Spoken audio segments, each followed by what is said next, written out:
ہم نہ ہر چیز کے لیے وقت نکالتے ہیں، ہر چیز کے لیے، لیکن عبادت کے لیے وقت نہیں نکالتے۔ ہر شے آباد ہے، ہر شے، ہماری فیس بک بھی آباد ہے، واٹس ایپ بھی آباد ہے،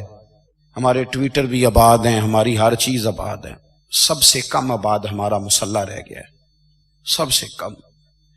وہ لوگ اب ڈھونڈنے سے ملتے ہیں جن کی بغل میں مصلی ہوتا تھا۔ میرے بھائی، آپ کتنا کو دنیا کے پیچھے بھاگو گے تھکا دے گی،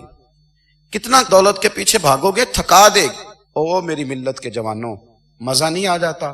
جب ساری دنیا سوئی ہو، ساری دنیا، اور بستر بھی گرم ہو اور نیند بھی پورا غلبہ کر رہی ہو،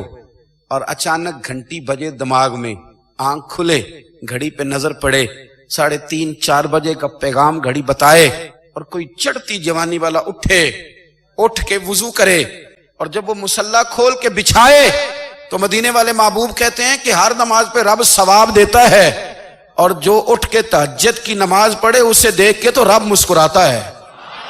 جو اس کی شان کے لائق ہے، جو اس کی شان کے لائق، وہ مسکراتا ہے، خوش ہوتا ہے کہ میرا بندہ تہجد میں اٹھ گیا۔